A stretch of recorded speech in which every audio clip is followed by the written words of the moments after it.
Sejam bem-vindos ao Radar Empresarial, o melhor podcast de negócios do Nordeste e, em breve, o maior. Hoje recebemos a Derbal Bonfim, advogada aduaneiro e analista de comércio exterior. Vamos bater um papo sobre mercado, sobre negócios, sobre business e sobre oportunidades de exportação e importação para o Brasil. Seja bem-vindo, Derbal. Obrigado, Daniel. Tudo bom? Tudo ótimo. Maravilha. É uma honra participar do seu programa e eu acredito que vamos ter muito sucesso. Maravilha. Cara, me explica aí o que é que um advogado aduaneiro faz. Explica um pouquinho pra gente. O advogado aduaneiro, ele trabalha muito na questão da política de importação e exportação, atrelada a documentos fiscais, a exigências fiscais, a comprovação de origem de mercadoria. Então, assim, toda a parte de mercadoria importada, exportada, que passa pela aduana, que a aduana é o porto, é a zona primária de entrada de mercadoria no país. Então, tem um advogado especialista nessa área, que é o advogado aduaneiro, que é aquele que toma de conta da parte de comprovação de valores, se a empresa realmente está declarando a mercadoria daquela forma. Algumas vezes também tem a questão de mercadorias apreendidas por causas diversas. Então, é esse advogado que é especialista nessa área, que é o advogado também que analisa valores, classificação fiscal da mercadoria. Então, é um ramo do direito aplicado à importação, exportação, mercadorias diversas de outros países, realmente, na entrada aqui ou na saída também. Entendi.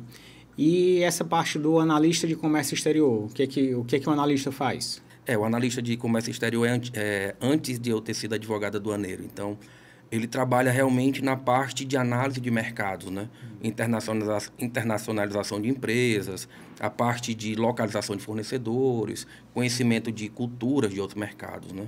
Porque, geralmente, o público em si, ele acredita que importar ou exportar é apenas encontrar o fornecedor e trazer a mercadoria, ou vice-versa. Uhum. Então, o analista de comércio exterior, ele faz todo o estudo de mercado, viabilidade econômica, análise da mercadoria, precificação, a questão também de viabilidade de produtos em outros países, internacionalização de empresa, transferência de capital e tecnologias. Então, ele é bem amplo. Digamos assim que o analista de comércio exterior é como se fosse um comercial da empresa a nível externo, né? Externo. No caso de empresas de exportação, é aquele que vai localizar fornecedores lá fora. E de importação, o que vai localizar produtos para trazer para o mercado nacional. Entendi. Vamos explicar como é que funciona, assim, de uma forma resumida, um processo de exportação. Então, por exemplo, o cara tem uma fábrica de determinado produto. Vamos pegar aqui um exemplo, uma fábrica de polpa de fruta. Ele tem ali a produção dele, produz, já vende aqui para o mercado, seja Ceará, seja para fora, e aí ele quer vender para um outro país. O que ele precisa, que ele precisa adequar ali da porta para dentro e depois da porta para fora para poder levar esse produto dele para outro país? Ótima pergunta. Quando trata-se de produtos alimentícios, além da prática de exportação, você seguir algumas regras internacionais, você também tem que ver a adequação do seu produto ao país de origem, de destino, onde aquele produto vai. Tomando como exemplo a polpa de fruta, geralmente se alguns produtos são realmente permitidos a importação no país de destino. Por exemplo, nós temos o caso de produtos que levam laticínio, que tem países que não recebem o leite brasileiro, então tem que fazer uma adequação. Também tem a questão da própria embalagem, que tem até uma adequação quanto à composição do produto, a questão também da manutenção do resfriamento correto, tem que ter algumas informações do Ministério da Agricultura ou um termo similar daquele produto para ser exportado, certificações diferentes. Então, inicialmente, a gente tem que organizar o produto para exportação. Não é simplesmente o mesmo produto comercializado internamente que vai ser o comercializado lá fora. Muita gente acha isso, né? Basta, já vendo aqui, agora eu posso vender para outro país. Não é assim. Não é assim. Não é assim porque até tem a questão de certificações internacionais, tem que seguir normas internacionais. Então, por exemplo, o produto que eu vendo nos Estados Unidos não necessariamente é o mesmo que eu vendo na Europa. Não é o mesmo que eu vendo nos Emirados Árabes. Então, assim, cada país tem sua certificação própria, tem sua solicitação diferente. Por exemplo, se você for atender os Emirados Árabes lá, você tem uma certificação própria deles, que várias fábricas têm que se adequar. Já para os Estados Unidos, você tem que seguir regras também impostas pelo governo americano. Então, são várias situações que você tem que se adequar.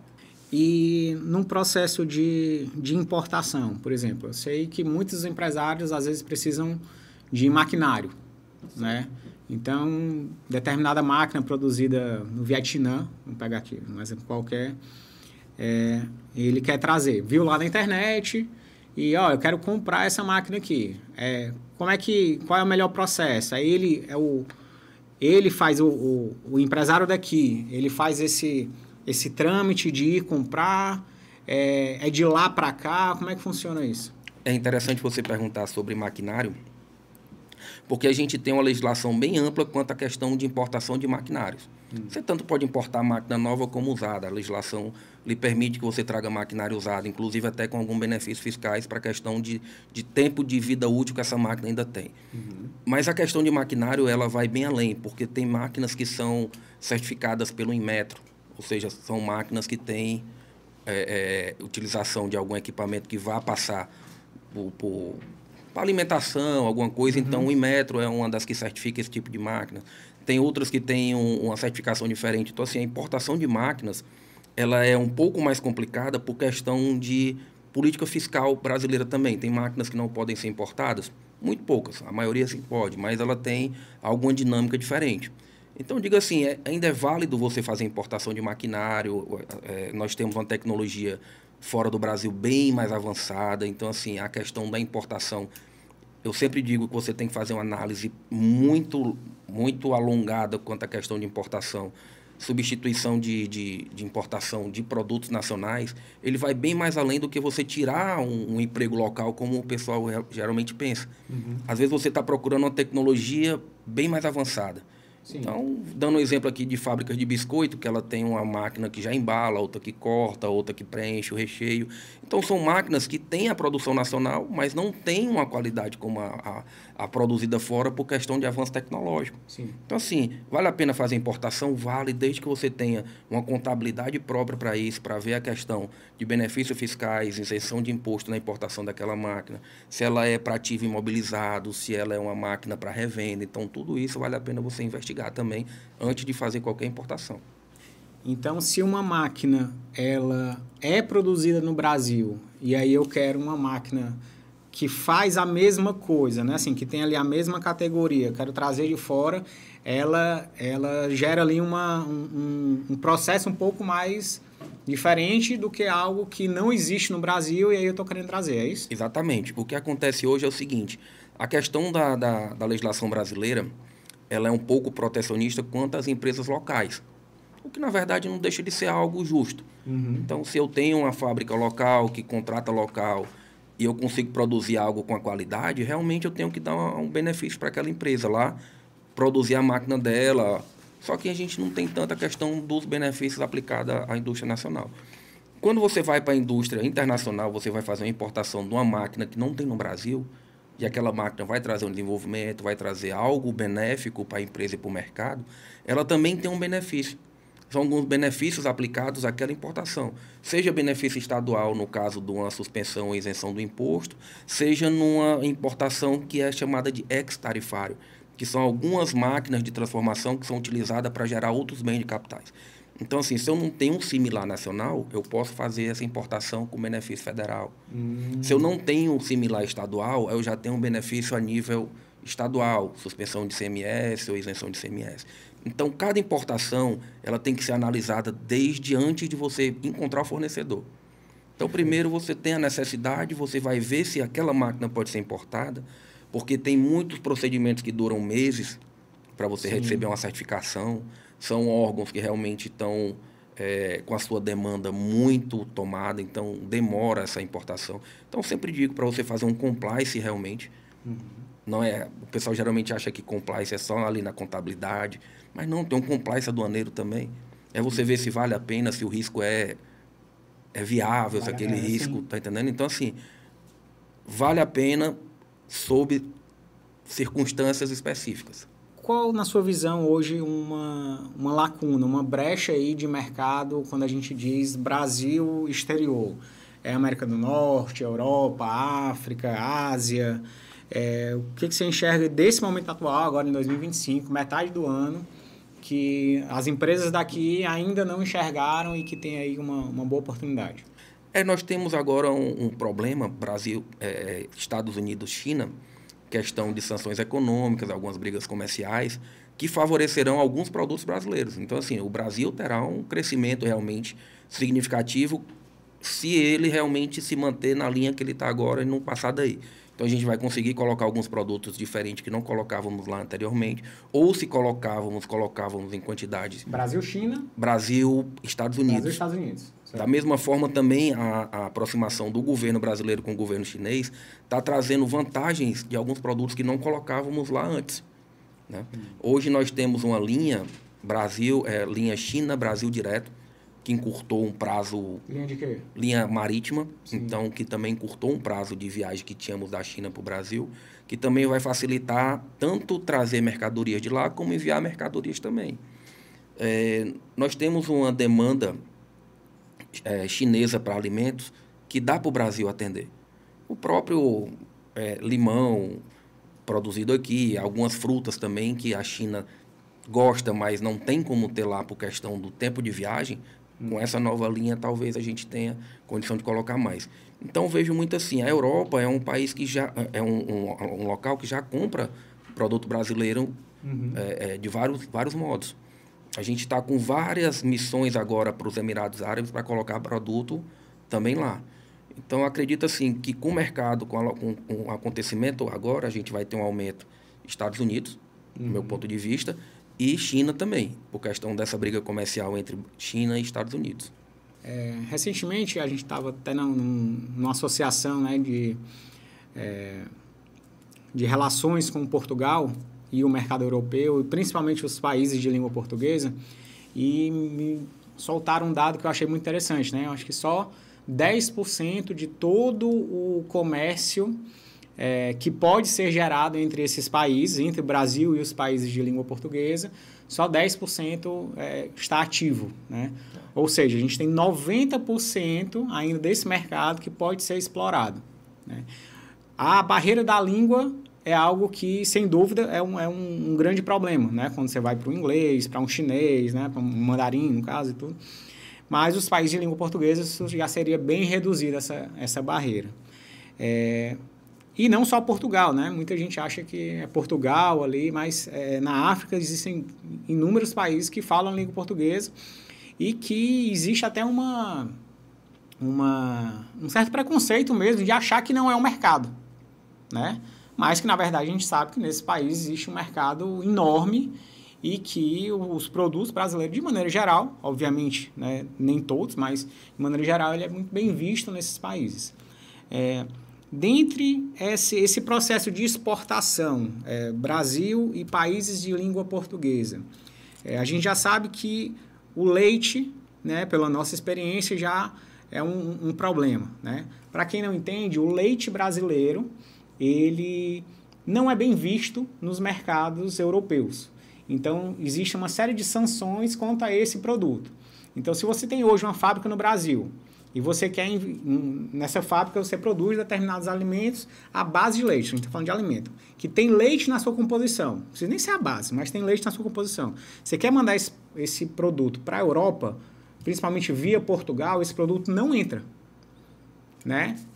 Existe ali uma série de regras e que o leite brasileiro está adequado nessas regras, não é isso? Isso é verdade. Então, aí existem formas de contornar que estão sendo ainda buscadas, inclusive, se alguém souber, tiver alguma dica de como contornar, ou melhor, como entrar com produtos brasileiros à base de leite no mercado europeu, pode me chamar aqui, mandar uma DM no meu Instagram, ou então deixar um comentário aqui que a gente quer essa consultoria, certo?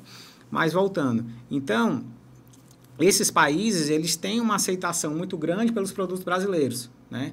O brasileiro tem essa imagem de tropicalidade, de alegria, de coisas mais alegres, e que lá, né, são algo que eles procuram muito. E existe esse mercado enorme e que pouca gente ainda está enxergando, mas que para chegar nesse mercado se tem essa barreira de entrada. Essa barreira de entrada é o quê? Grande parte é na organização da empresa. No business em si, às vezes no processo produtivo, de troca de material, né, de melhoria do processo, até, Aderbal, a questão fiscal na produção desse produto. Questão de isenção de ICMS, quando você já produz algo pensando na exportação. Isso. Não tem isso? Fala um pouquinho dessa questão de como a empresa, já sabendo que vai exportar, como é que ela pode melhorar o seu processo interno para que a sua lucratividade aumente. O que acontece, falando da questão de qualificação da empresa para exportação, tem vários processos que a empresa precisa entender para tornar competitivo o produto dela a ser exportado.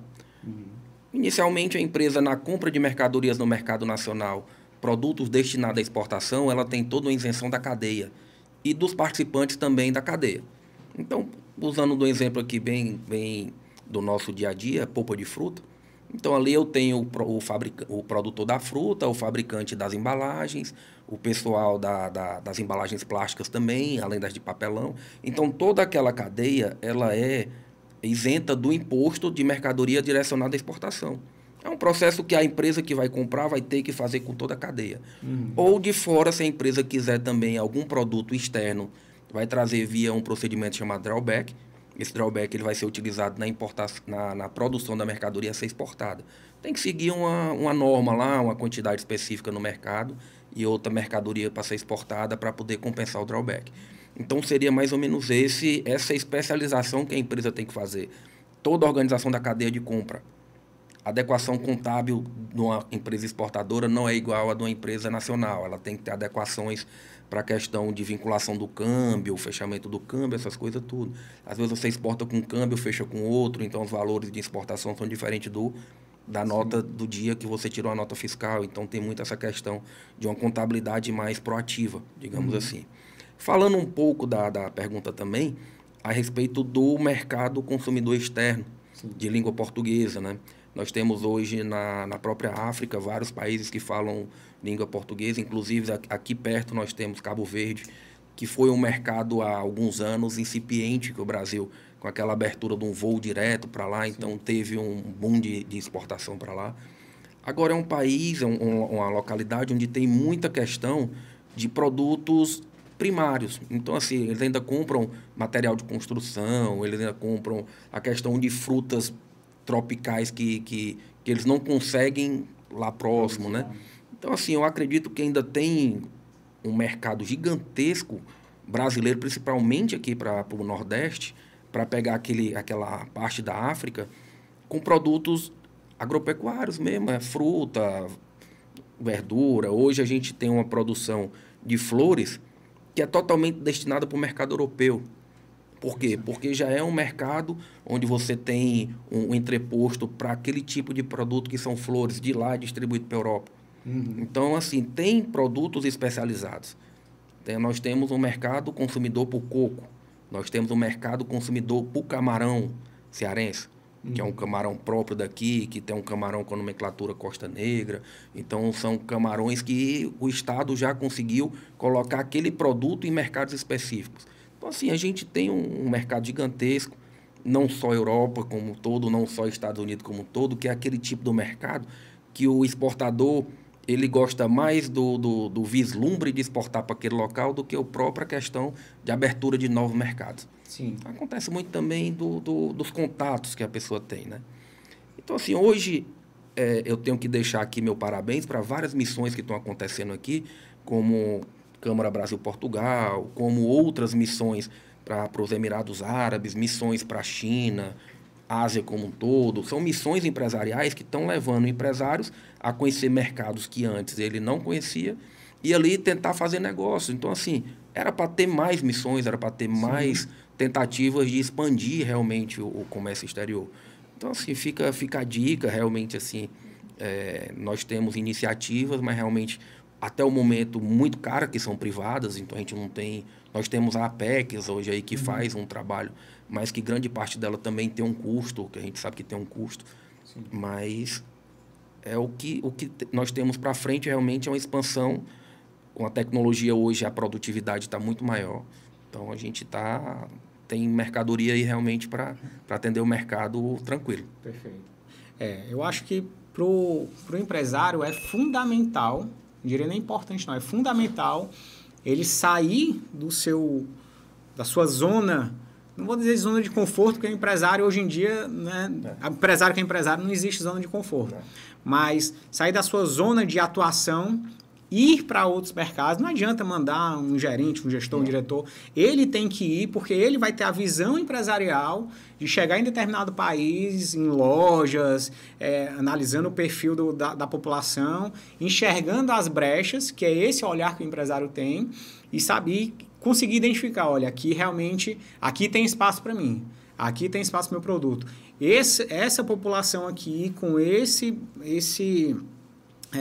padrão de consumo, ela é carente do meu produto, ou ela é carente do produto do meu parceiro que está lá no Brasil. E aí, com isso, ele consegue ter uma noção melhor do mercado e enxergando essas oportunidades. Concordo que essas missões realmente são muito importantes, né?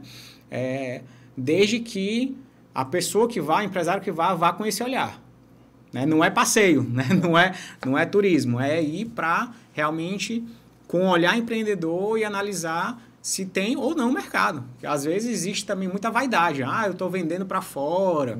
Eu vou abrir uma empresa nos Estados Unidos, vou abrir uma empresa em Portugal, ou o que quer que seja.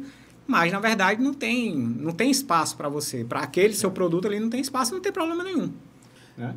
É interessante você ter falado a questão da pessoa que vai. Porque isso é muito importante para um mercado incipiente. Eu sempre digo o seguinte... Quando eu mando um gerente, ou quando eu mando um comprador, a empresa já está consolidada. Sim. Então, eu já tenho o mercado consumidor pronto. Então, eu mando um gerente para resolver alguma coisa ou para ter uma reunião pontual. Quando eu estou abrindo o mercado, nada melhor do que quem sentiu a dor da empresa. Então, eu, como empresário, montei a empresa, eu sei todo o trâmite do meu produto, as melhorias que podem ser feitas, a máquina que eu tenho, se dá para adequar para aquele mercado. É um ponto de vista do dono e pai da produção. Então, assim, quando eu faço uma missão que eu levo o proprietário, aquele que conhece o produto, que conhece os funcionários, que conhece a produção, que conhece o custo e que aceita o risco, é melhor do que eu mandar uma pessoa que vai ter a visão, mas não vai ter a decisão. Sim. Então, ele vai ter o quê? Eu vou ganhar tempo. Então, se eu quero ganhar tempo, eu mando alguém que vai me trazer e eu vou raciocinar. Se eu, como empresário, eu já volto com aquela decisão tomada, se aquele mercado é ou não é. Então, dali o cara já é ágil. Ele chega, ele faz uma conta ali no papel, ele vê a distribuição, ele tem o olho dele realmente, porque foi quem arriscou, foi quem criou, foi quem entrou no mercado. Então, ele sabe o que o produto leva, o que o produto não precisa se adequar. Então, ele traz... Então, assim, a missão... empresarial, para o empresário proprietário, ele é bem mais rápido para o mercado que você vai desbravar. Perfeito. Então, assim, eu tenho ali, por exemplo, uma polpa de fruta, onde eu já atendo a Europa, mas não atendo Portugal. Fica mais fácil eu mandar alguém para abrir, se eu já atendo a Europa. Sim. Se eu atendo ali Espanha, se eu atendo França, se eu atendo outro país lá, mas não atendo Portugal. Mas fica muito mais difícil se eu não atendo nada. Sim, com certeza. Então, as missões hoje, elas são válidas. Nós temos a FIEC, nós temos outros que fazem também. São totalmente direcionadas para quem está ali associado, alguma coisa. Então, assim, o pequeno empresário, ele tem que realmente contar ou com algumas empresas intermediárias, ou ele mesmo fazer uma pesquisa ali que a gente sabe que não é tão fácil até para quem está no ramo. Então, o que eu digo assim... Nada mais justo do que você vislumbrar mercados não tradicionais. Sim. Você está entendendo? Eu vou atender, por exemplo, tem países na África que tem condição de ter um produto que a gente não tem lá por simples direcionamento para o produto para um país mais sofisticado, digamos Sim. assim, que eu vislumbro, olha, eu vendo para os Estados Unidos porque lá o público me paga melhor. Será que eu não consigo vender esse mesmo produto nos Emirados Árabes ali, com a certificação halal, alguma coisa que me abre um espaço que minha empresa se adequou? Então, assim, eu vou me adequar ao mercado árabe, ao mercado asiático, ao mercado europeu. Bom para você, Você vai se transformar numa empresa nacional com mais qualificações, com mais adequações, com a qualidade para os seus funcionários melhor, uma adequação de maquinário, uma adequação de estrutura de chão de fábrica. Então, tudo isso acaba sendo muito bom. Por mais que você tenha uma certificação e não utilize daquela certificação, mas você adequou sua empresa para uma necessidade. Perfeito, perfeito. E vale a pena exportar? Ainda vale a pena exportar. Eu ainda digo assim, eu sempre digo que você tem que ter uma parte da sua empresa destinada a esse crescimento. Em certos momentos vai trazer uma rentabilidade maior do que o mercado nacional. A não ser quando tem uma variação cambial muito severa, que você chega ali no 1 para 1, que aí não vale a pena exportar, vale a pena importar. Mas no mercado atual, eu ainda verifico que vale a pena exportar. Tem produtos que sempre valeram a pena. Produtos agropecuários, como pescados, como produtos que a gente tem aqui realmente prontos para exportação, porque foram criados para isso. Então, vale a pena exportar, sim. Quais seriam, na sua visão hoje, os 5 produtos que você entende que tem um bom mercado lá fora e que a barreira de entrada não é tão grande? São produtos de uso pessoal. Eu já adianto a parte de vestuário, parte de calçados, tudo. Vale a pena, hein? Vale a pena. Alguns produtos alimentícios que não sejam produtos de origem animal, tipo frutas, alguns outros produtos consumíveis. Também a parte de pescados, que ainda é muito bem vista o pescado brasileiro lá fora. Algumas exceções de algumas regiões que estão com alguns problemas de exportação. Então, são produtos que eu realmente vislumbro, né? Eu acredito assim que hoje, no momento, a gente ainda não tenha produtos tecnológicos para ser exportado. Até porque a gente importa a tecnologia para utilizar aqui. Mas produtos primários realmente sempre foram. Nós temos o próprio... A polpa de fruta em si é um produto que hoje é uma grife lá fora, as frutas brasileiras, né? Sim, sem dúvida. E um produto também que eu vislumbro muito, hoje você pegando o verão europeu, aquelas coisas todas, é o próprio gelado brasileiro. O picolé, uma palheta, alguma coisa dessas aí que o pessoal realmente gosta. Que a gente tem brasileiro no mundo todo, né? Então, eles são dignos de difundir os produtos nossos em qualquer região. Então, eu vejo esses produtos como produtos que já são pauta de exportação, mas que podem ser incrementados cada vez mais. Né? Então, e você falou bem, os produtos congelados, né?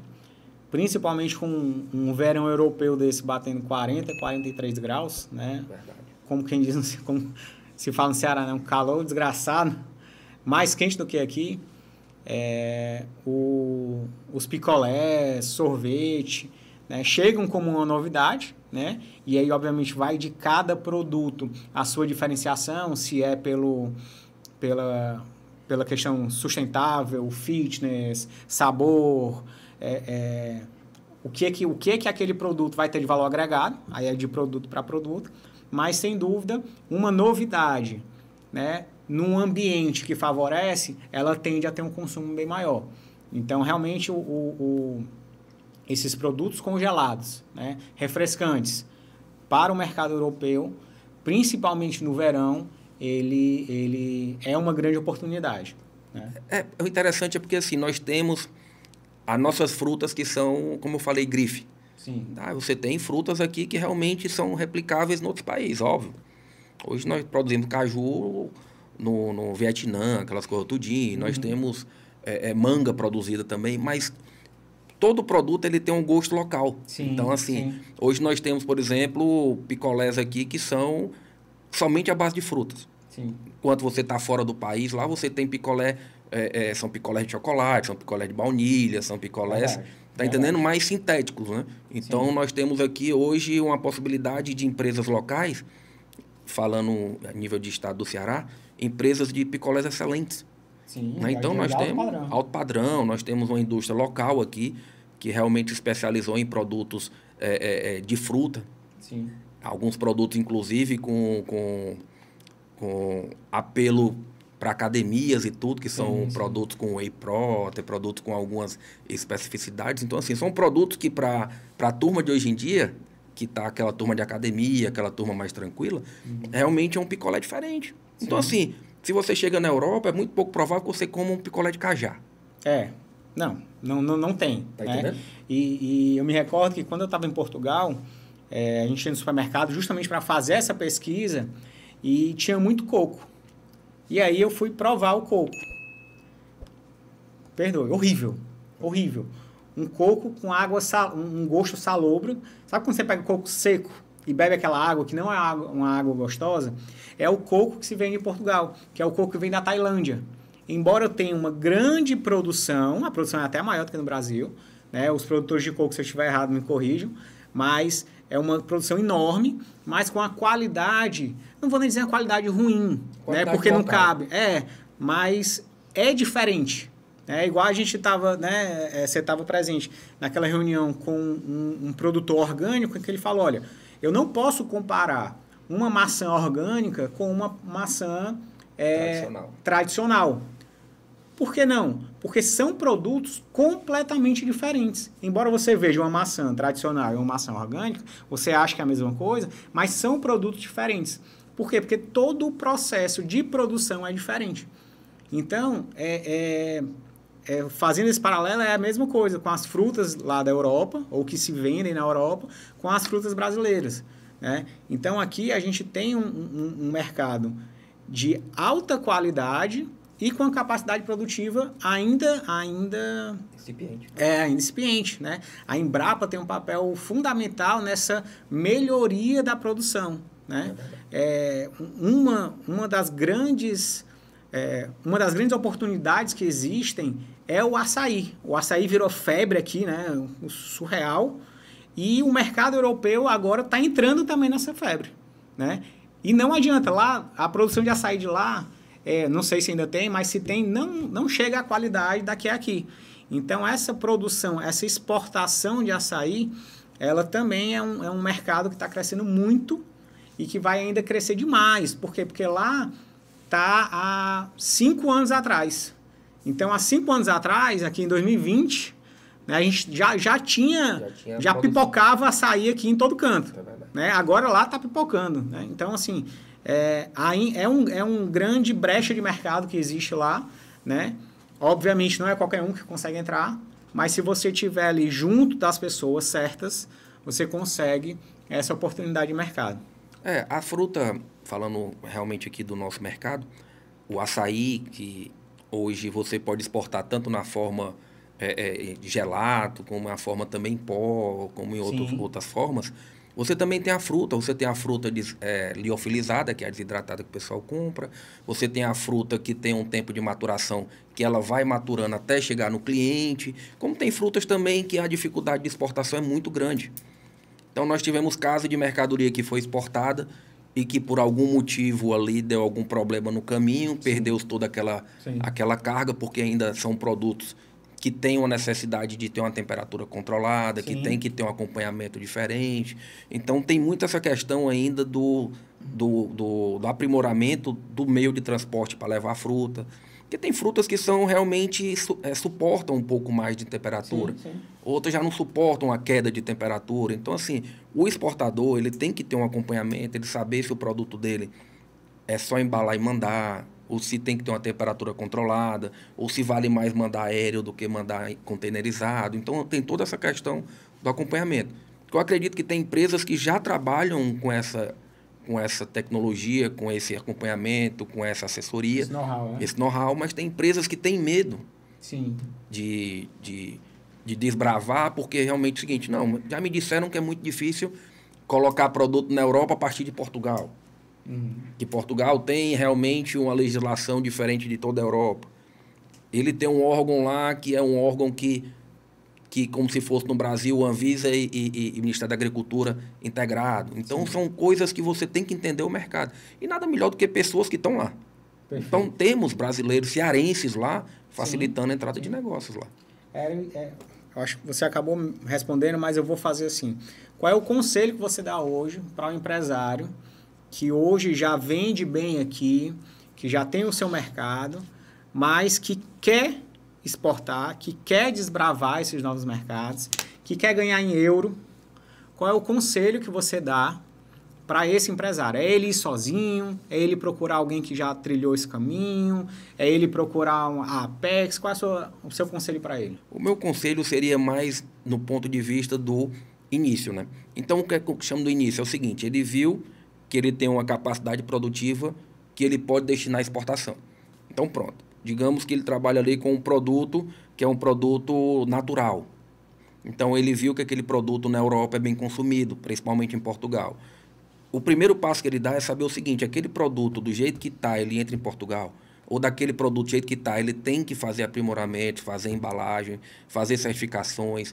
Quais são as certificações? Consigo ter, meu produto, ele é apto? É apto. Então, aí o segundo passo é realmente ir até lá, ver o mercado, conversar com distribuidores, ver toda essa parte, e a partir daí, precificação de exportação. Vai precificar, vai ver se o produto vale a pena, se a distribuição de lá vai acontecer. Então, assim, é sempre ele partir do princípio de que o produto, para ser vendido no mercado externo, ele não é o mesmo no mercado interno.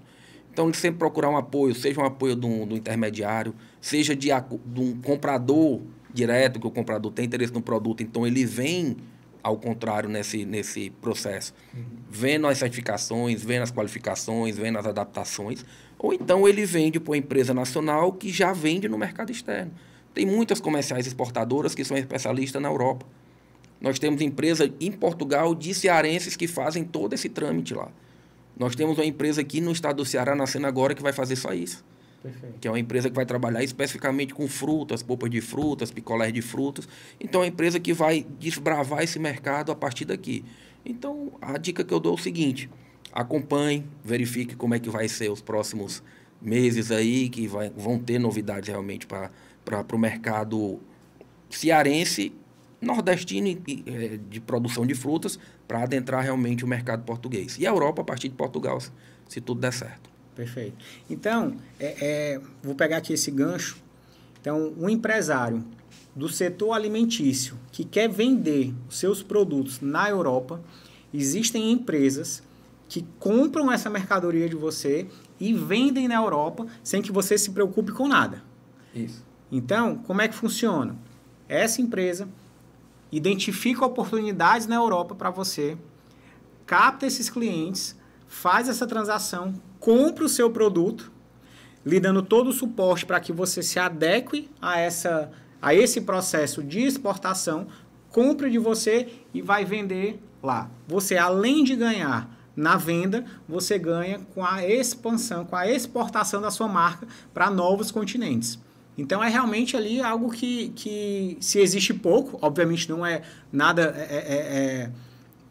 novo, né? Mas é uma modalidade que existe para quê? Para que o empresário, produtor, né, que tem ali não só a produção agropecuária, mas que produz ali os seus produtos no Brasil, que quer levar para a Europa através dessa empresa. Isso. Né? Eu vou deixar o site dessa empresa aqui embaixo, é a Frutifique, frutifique.com. Vou deixar aqui nos comentários. Quem quiser, acessa lá, que lá explica tudo como é que funciona esse processo de compra, venda e exportação. Aderbal, cara, muito bacana o papo. Gostei demais. Gostei também o convite, muito obrigado. Esse é o primeiro episódio do Radar Empresarial, o melhor podcast sobre business e negócios do Nordeste e, em breve, o maior. Valeu, pessoal. Fiquem com Deus. Um abraço e até breve. Obrigado. Valeu, meu irmão.